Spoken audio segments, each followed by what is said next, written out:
Hey man, I'm one of the dudes working on Dwarf. It's a tower defense dungeon crawler RPG. And you can wish it on Steam now. Please do, or else I'll be poor. Welcome back! So today I'm featuring these 3 pieces of art. Follow and DM me on Twitter if you want to get your artwork featured in the next episode. Just make sure to send it to me at the original size. Don't scale it up because then I can't work on it in the video. This one's pretty good, but I think I see a few things we could improve. Okay, so the first thing I would do is I would add an outline to the clothing as well. I'm just gonna go ahead and do that here. You have an outline on a lot of stuff, so just for consistency, I think it should be on the clothing as well. We could probably remove that pixel. And I do like how you made the outline of this red fabric here red.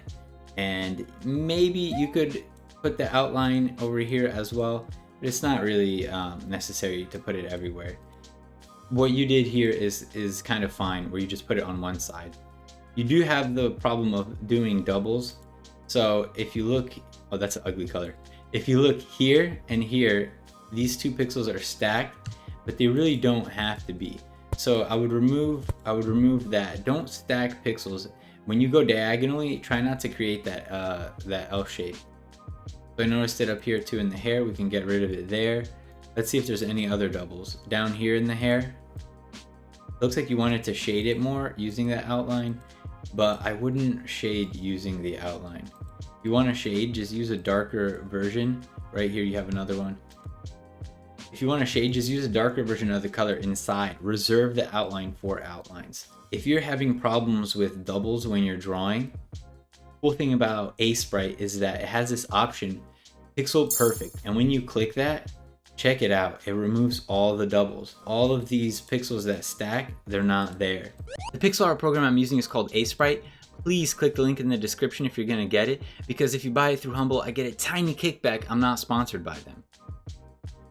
There are a lot of things that are shaded here correctly, except that there isn't enough contrast in the shading. So for example, when we're this close, we can see the highlights here in the hair. But look at the preview. In the preview, you can't see it at all. So for example, this hair color here, I'm gonna make it darker. Now that I made the hair darker, we can see those highlights a lot better. I do think some of your highlights are in weird locations. I would probably shade this, not add a highlight to it. So I'd probably do something like that. I would shade it in this part and then highlight the top. And if you want to add a lot of highlights to the hair, an easy way to do that is to just do something like this. Just add a dash into the hair. So there's a highlight here in the hair, but it really doesn't give it that much form. I'm going to color this in and then sort of like start from scratch to kind of show you how I would go about shading this part.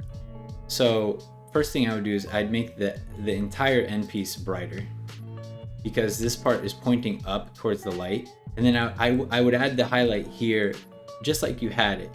But as you can see, I'm increasing the highlight drastically over here near the bottom and near the part that curves. And if you look at the preview, it just has so much more form. Oh yeah. And I'm easing it out. There's like a gradual increase here.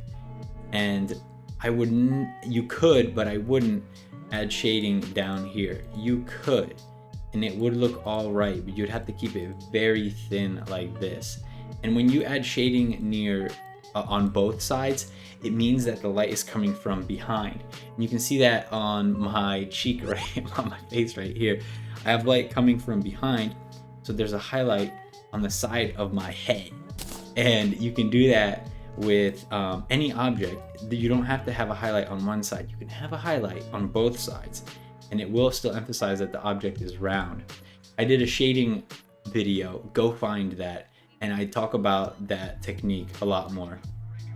So for the head here, I would also shade a larger chunk.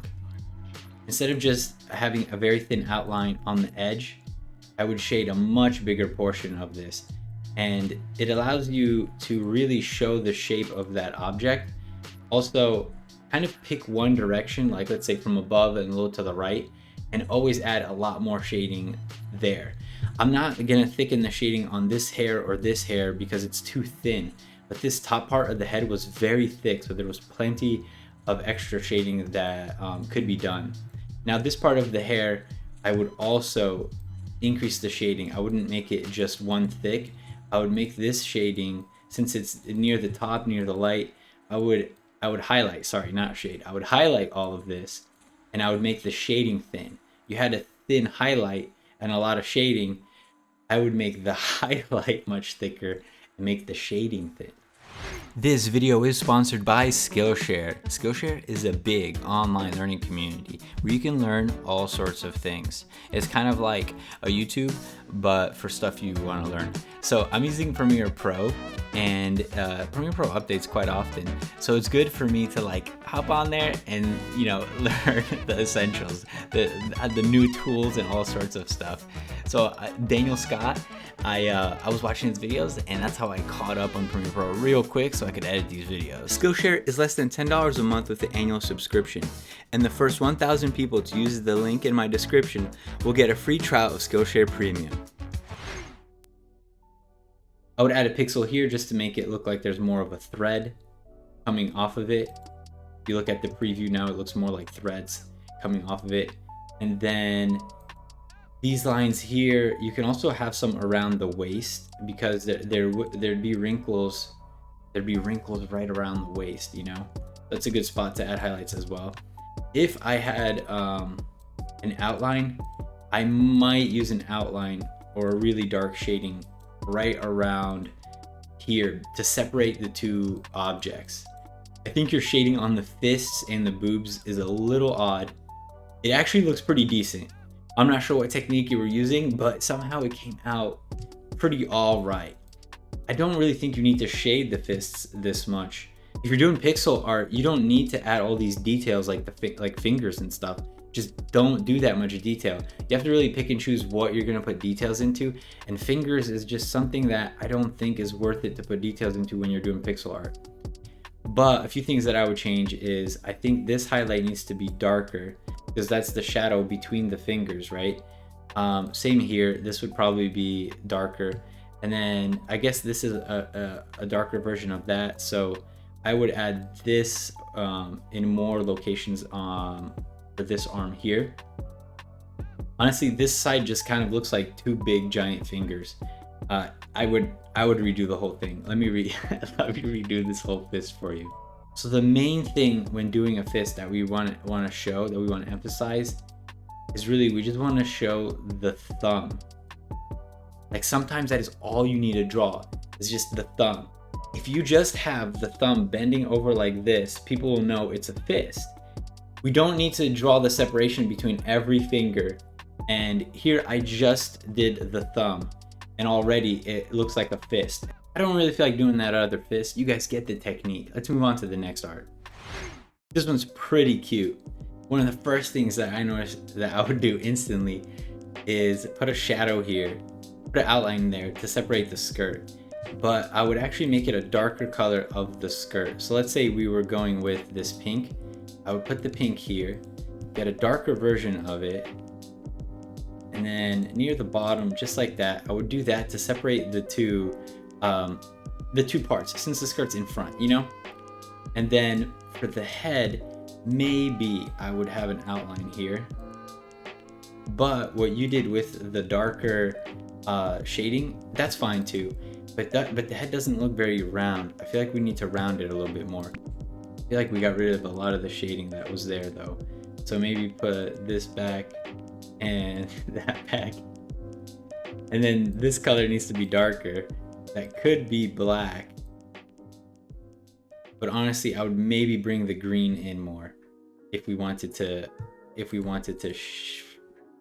get rid of that pixel. Sometimes you have to make adjustments to your pixel art, like make a piece of hair bigger or smaller, just because there's another pixel that you're trying to get rid of. I think the green here doesn't have enough contrast. If we shrink this preview, you can see that you can't really see the details inside. And now if you look on the preview, we can actually see those lines in the hair. I'd make this highlight even bigger because it's not really that noticeable. So sometimes if you notice a pixel that is just like, is drawing too much attention, you want to hide it, right? So to hide it, we're gonna blend it with the colors around it. I'm gonna pick this pink. I'm going to lower the transparency and I'm going to go over it. And if it's still too obvious, just click again. And the more you click, the more layers of that transparent color you're putting on top, and it's slowly going to keep pushing it back. By pushing it back, I mean it's gonna make it less and less obvious. And then if you want, you can go ahead and color pick that color if you want to add it in other places. So for example, maybe I would want to increase the length of the shading. So I would put it there and there. Just an example of something that you would do. See how this hair ends exactly where the head ends? I really don't like to do that. Don't end two objects at exactly the same spot. Usually make one longer than the other because it really differentiates between the two objects when you do that. I would probably use this highlight color to add a few more highlights to the hair here. It'll increase the contrast between these colors and it'll make it pop a lot more. But I don't want to get too much of that. Let's move on to the next piece of art. Check it out. Do you know what movie this is from? I'm gonna give you 3 seconds. This guy has nipples. Yes, I love it. Look at the little dragon. I don't know what this little purple thing is. This is your chance to prove yourself. Well, dang, all these characters are awesome. This whole thing is pretty great. Couple of things, I'm being picky here. Couple of things that I would probably do is, you see how you have the same color on the inside and outside of the tent? I would probably make it darker. Oh, let me turn contiguous on this time. I'd probably make it darker inside the tent. You see that? And then these characters are great. But something that I would maybe do, you know, just for funsies, is add a highlight to, add a highlight to this guy's bald head, something like that. You can do it with other characters too, you know, other bald characters. And if you wanted it to look less like a highlight, you could make it bigger too. You know, it could be this big. What I like to do in Dwarf is I often make it this shape. For these sticks right here, the total top of the sticks, I would probably make it a little bit brighter, and I'm gonna go a little bit more towards orange. So I would go ahead and make the tips brighter. I think they need to be even brighter. Let me turn contiguous off and make all those brighter. And it just gives them more form now. It makes it actually look like they have two sides to them, a top and a side. Awesome job on the shading here for this, but I think you missed a spot. I would have shaded right here too. I know you did like a transparency thing, but I would have shaded right there too, because it makes that shape. I think the contrast on the grass is too high. Usually I keep talking about contrast not being high enough, but in this case I think it's too high. So let me try to find a color that will fit well. Look at all the grass here and how it draws so much attention to it because it's dark. Boom, instantly, a lot less attention to the grass. But look at that. Now you're not paying too much attention to the grass, and the characters pop a lot more on the background. It looks like you're giving objects outlines, so I would probably give this rock an outline too. Just something simple like that. So that right there, if I double click the layer now, we can lower the alpha, and now we have a highlight on that piece of wood. If I erase a little bit of it so it looked like it had more texture, if it's a super clean highlight, then what's underneath it looks like it's very smooth, like a pipe or something. So if the highlight isn't super smooth, it makes the texture underneath look like it's not super smooth. Remember the thumb thing I was talking about? Look, that's exactly done here. All this hand shows is a thumb, and you know that it's curled up. I think I'll end it there. I want to see your artwork, so remember to send it to me on Twitter and you might be featured in the next episode. Let's do these every month. I'll see you there. Check out what I did with the canvases. I put them all along the top. Isn't that cool? I'll see you guys next time. A Dev Live! Check out this shirt. It says spread Nutella, not hate. Isn't that awesome? I drew this shirt.